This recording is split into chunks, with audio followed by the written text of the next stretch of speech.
Hello to all of you. स्वागत आप सभी का आपके अपने YouTube channel Sumit Rana BSc classes में। बच्चों, आज हम लोग यहाँ पर सफलता बैच के अंदर बॉटनी के अंदर हम लोग जो फर्स्ट पेपर कवर कर रहे हैं 6th सेमेस्टर का, उसके अंतर्गत हम लोग आज स्ट्रक्चर ऑफ क्रोमोसोम जो कवर करेंगे। ये टॉपिक है आपका। पिछले सेशन में हम लोगों ने क्रोमोसोम से रिलेटेड कुछ बेसिक पॉइंट्स समझे थे और आज हम लोग यहाँ पर देखेंगे स्ट्रक्चर। ठीक है, क्रोमोसोम का क्या स्ट्रक्चर है। और अगर आप हमारे सफलता बैच के अंदर ज्वाइन नहीं किए हैं तो एप्लीकेशन के ऊपर ये कोर्स लॉन्च किया गया है सफलता के नाम से, सफलता बैच के नाम से, जिसमें कि आपको 6th सेमेस्टर प्रोवाइड किया जाएगा बच्चों। और इस 6th सेमेस्टर के अंदर दो पेपर्स आते हैं आपके, paper first and paper second. तो यहाँ पर आपको फर्स्ट एंड सेकेंड दोनों पेपर्स कवर कराए जाएंगे इसके अंदर। ठीक है, इसके अंदर 8-8 यूनिट्स कवर कराई जाएंगी आपको। और ये क्लासेस आपको एप्लीकेशन के ऊपर मिलेंगी बच्चों। जो बच्चे नए हैं कैसे ज्वाइन करेंगे बताए देते हैं। आपको आना है गूगल प्ले स्टोर पर, सर्च करना है Sumit Rana BSc classes, install का ऑप्शन आएगा, इंस्टॉल कर लेना है, रजिस्टर कर लेना है। जैसे रजिस्टर पर क्लिक करेंगे इस तरीके से इंटरफेस दिखाई देगा आपको, और इंटरफेस दिखने के बाद इसमें आप अपनी डिटेल्स फिल करेंगे, रजिस्टर कर देंगे। जैसे आप रजिस्टर करेंगे प्रीमियम कोर्सेज का यहाँ पर ऑप्शन आपको दिखाई देगा आगे, और इस पर क्लिक करेंगे इस तरीके से इंटरफेस दिखाई देगा और यहां से आप ज्वाइन कर सकते हैं हमारे बैच को। ठीक है, तो आज का जो टॉपिक है वो है स्ट्रक्चर ऑफ क्रोमोसोम, यानी गुणसूत्रों की संरचना। ठीक है, गुणसूत्रों की संरचना यानी जो गुणसूत्र हैं जो कि पर्टिकुलर क्या करते हैं कि कैरेक्टर्स को डिटरमाइन करते हैं, सेक्स को डिटरमाइन करते हैं। तो यहाँ पर इन्हीं की बात करेंगे स्ट्रक्चर की, कि कौन कौन से भाग पाए जाते हैं आपके एक क्रोमोसोम के अंदर।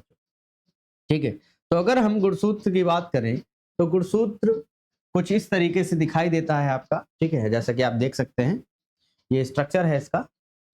तो इसमें हम लोग बारी बारी से पार्ट जो भी इसके हैं वो हम लोग देख लेंगे। तो इसके अंतर्गत बहुत सारे पार्ट्स होते हैं, जिसमें पहला हिस्सा आता है पेलिकल।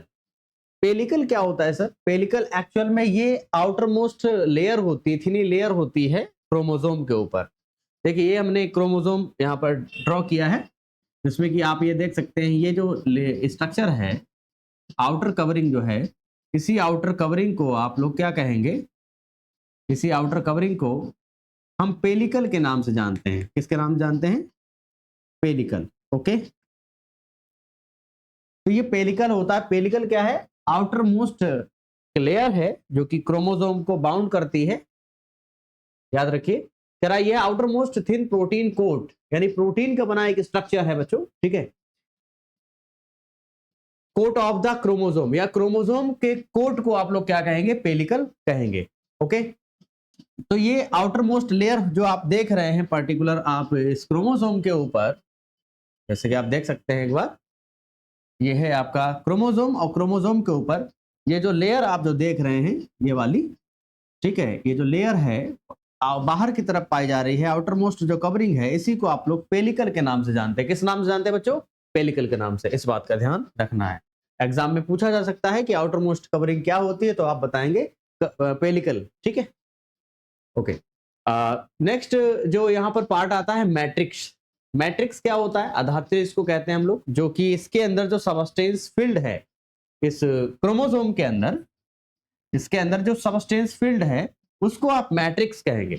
यानी इसके अंदर जो फ्लूइड लाइक स्ट्रक्चर है, जिसके अलावा और भी जो संरचनाएं इसके अंदर मिक्स हैं, ठीक है, इस फ्लूइड के अंदर, उसको आप मैट्रिक्स कहेंगे। कह रहा यह एक लिक्विड जेनेटिक एक्रोमेटिक क्रोमोसोम का बेसिक सबस्टेंस होता है, जिसमें वेरियस टाइप के enzymes, minerals, water and proteins हमें दिखाई देते हैं। ठीक है, ओके। तो मैट्रिक्स क्या है? अधात्री बोलेंगे। तो क्रोमोसोम का जो ये इनर स्ट्रक्चर जो है, इसके अंदर जो सबस्टेंस फील्ड है, ठीक है, तो इसी को आप लोग क्या कहेंगे? मैट्रिक्स कहेंगे, अधात्री कहेंगे। तो पेलिकल की बात कर ली, मैट्रिक्स की बात कर ली। ठीक, आगे देखते हैं। ओके, अब आता है क्रोमेटिड। क्या होता है सर? क्रोमेटिड जो कि तीसरा पार्ट है, याद रखिए। ठीक है, ये आपका तीसरा भाग होता है क्रोमेटिड, इसको कहा जाता है। जैसे कि एक बार डायग्राम में देखेंगे समझ में आ जाएगा आप लोगों को। देखिए आप, ये आप जो स्ट्रक्चर देख रहे हैं ये एक्चुअल में क्रोमेटिड है। जैसे कि ये क्रोमोसोम है आपका, ये क्या है? क्रोमोसोम है। और क्रोमोसोम में एक जो स्ट्रक्चर है इस तरीके का, एक जो ये जो स्ट्रक्चर आप देख रहे हैं, इसी को क्रोमेटिड कहा जाता है। ओके, हाँ, तो एक क्रोमोसोम के अंदर 2 क्रोमेटिड पाए जाते हैं। कितने? 2। जैसे कि आप देख सकते हैं ये एक क्रोमोसोम है, इसमें देखिए आप यहाँ पर 2 क्या है? क्रोमेटिड लिखा है, 2 सिस्टर क्रोमेटिड्स। तो क्रोमेटिड तीसरा हिस्सा है, इसकी भी बात करेंगे हम लोग। करा है मेटाफेज। सर ये मेटाफेज क्या होता है? अगर आपने कैरियोकिनेसिस पढ़ा है, सेल डिवीजन में अगर हम बात करते हैं, ठीक है, सेल डिवीजन की अगर हम बात करते हैं तो सेल डिवीजन में एक तो कैरियोकिनेसिस प्रोसेस पढ़ी होगी आपने, दूसरा साइटोकाइनेसिस प्रोसेस पढ़ी होगी। तो कैरियोकिनेसिस में आपकी 4 फेजेस आती हैं, prophase, metaphase, anaphase and telophase. ठीक है, तो मेटाफेज के अंदर की बात कर रहा है। कह रहा मेटाफेज में प्रत्येक क्रोमोसोम 2 सिलेंड्रिकल स्ट्रक्चर्स में बट जाएगा या पाया जाएगा, जिन्हें आप क्रोमेटिड कहेंगे। यानी जब मेटाफेज अवस्था होगी तो इस तरीके से क्रोमोसोम दिखाई देगा आपको, कुछ इस तरीके से क्रोमोसोम दिखाई देगा। कब? मेटाफेज अवस्था में कह रहा है, जिसमें कि आप देखेंगे कि ये मेटाफेज अवस्था में 2 भाग इस तरीके से पाए जाएंगे, जिनको आप क्रोमेटिड्स कहेंगे। क्या कहेंगे? क्रोमेटिड्स कहेंगे। इस बात का ध्यान रखना। क्या लिखा है? मेटाफेज में प्रत्येक क्रोमोसोम 2 सिलेंड्रिकल स्ट्रक्चर्स के द्वारा जो है बना रहेगा और इसको क्रोमेटिड कहेंगे।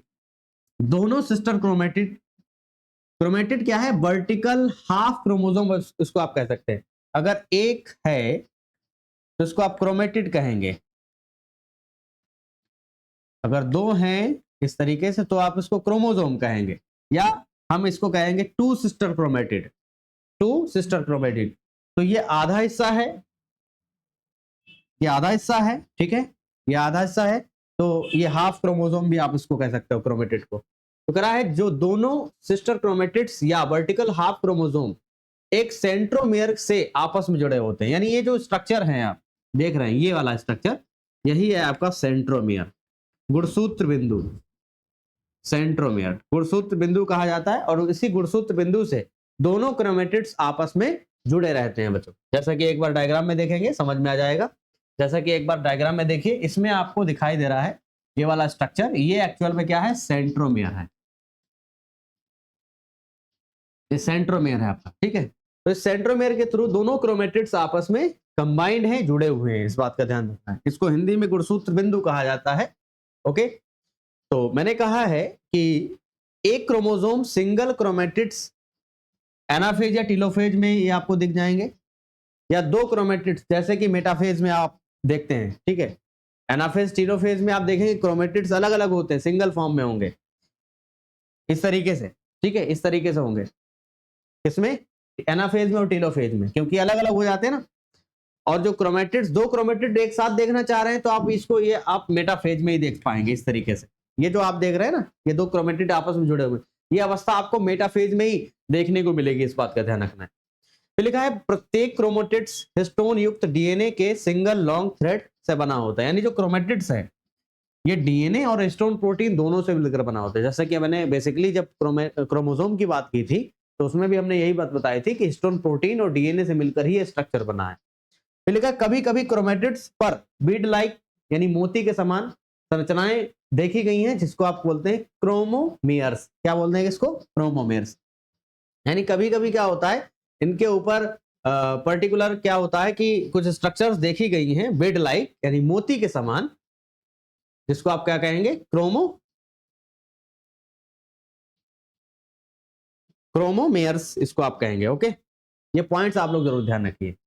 अब आगे देखते हैं अगला जो पॉइंट है। ये तो 3 भाग हो गए, पहला हो गया पेलिकल, दूसरा हो गया मैट्रिक्स, तीसरा हो गया क्रोमेटिड।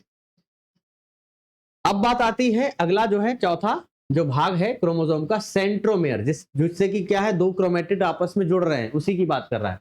जिसको सेंट्रोमेयर भी कहते हैं, काइनेटोकोर भी कहते हैं।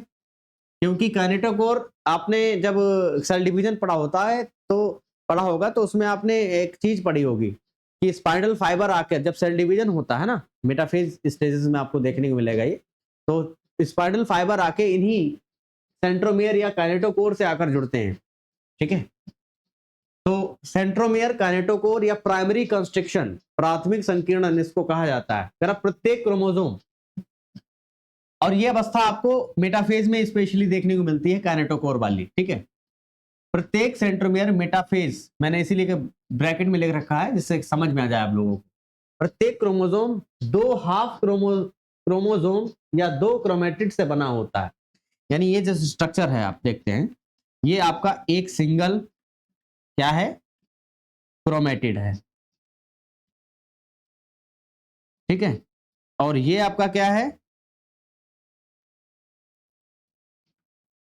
ये सिस्टर क्रोमेटिड है, सिस्टर क्रोमेटिड है, या इसको आप क्रोमोसोम भी कह सकते हैं। इसको क्रोमोसोम नहीं कहेंगे, याद रखिए, इसको क्रोमेटिड ही कहेंगे।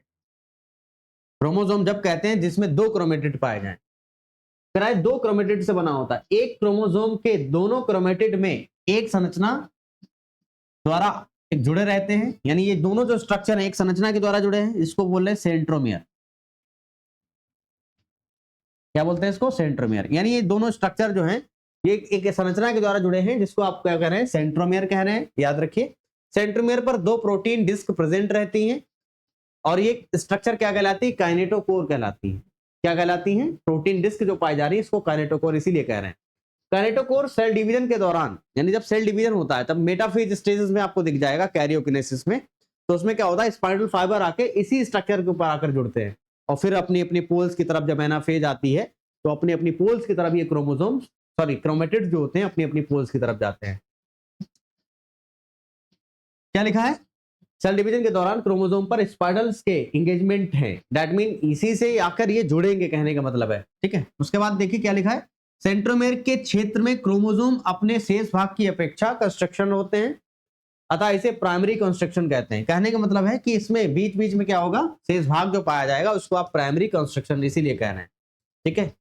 ओके, तो ये हो गया आपका सेंट्रोमेयर या काइनेटोकोर या प्राइमरी कंस्ट्रक्शन, जो कि चौथा भाग है। जैसा कि एक बार डायग्राम में देख लीजिए, एक बार आप लोग यहाँ पर समझ में आ जाएगा। जैसे कि आप देख पा रहे हैं ये वाला स्ट्रक्चर, ये है आपका सेंट्रोमियर, ठीक है। सेंट्रोमियर एक क्रोमेटिड के अंदर, इसको प्राइमरी कंस्ट्रक्शन नहीं कहेंगे। सेंट्रोमियर बनता है जब दूसरा कोई क्रोमेटिड आकर जुड़ता है, दैट मीन एक क्रोमोसोम जब बनता है खुली तरीके से, तो इसको सेंट्रोमियर कहा जाता है। तो ये जो स्ट्रक्चर है ना, कंस्ट्रक्शन बीच में दिख रहा है ये वाला, इसी को आप प्राइमरी कंस्ट्रक्शन कह रहे हैं। क्या कह रहे हैं, प्राइमरी कंस्ट्रक्शन। तो हमने पेलिकल डिस्कस कर लिया, मैट्रिक्स डिस्कस कर लिया, क्रोमेटिड बात, क्रोमेटिड तो है ही ये पूरा स्ट्रक्चर, ठीक है, और प्राइमरी कंस्ट्रक्शन की बात कर ली। अब बात करते हैं आगे सेकेंडरी कंस्ट्रक्शन। जैसे कि डायग्राम में एक बार देखें, समझ में आ जाएगा। ये क्रोमेटिड है, यहां पर आप देख रहे हैं बीच में संकीर्णन यहां पर भी पाया जा रहा है, तो ये है आपका सेकेंडरी कंस्ट्रक्शन, ठीक है। इसको समझिए, यहां पर भी आपको दिख रहा होगा काइनेटोकोर, स्पाइंडल, माइक्रोट्यूब्यूल्स दिख रहा है ना, अभी बताया था, ये सेंट्रोमियर्स है, ठीक है, जिसको आप प्राइमरी कंस्ट्रक्शन भी कह सकते हैं। ओके, इस बात का ध्यान रखना है। ओके, नाउ करा है प्रत्येक क्रोमोसोम मेटाफेज अवस्था में ही दिखेगा, यानी ये स्ट्रक्चर सेकेंडरी वाला दो हाफ क्रोमोसोम या दो क्रोमेटिड से बने होते हैं। एक क्रोमोसोम के दोनों क्रोमेटिड में एक संरचना द्वारा आपस में जुड़े रहते हैं, जिसको आप क्या कहेंगे, पर्टिकुलर क्या कहेंगे इसको, एक सेकेंडरी कंस्ट्रक्शन बनाएगा, स्ट्रक्चर बनाएगा।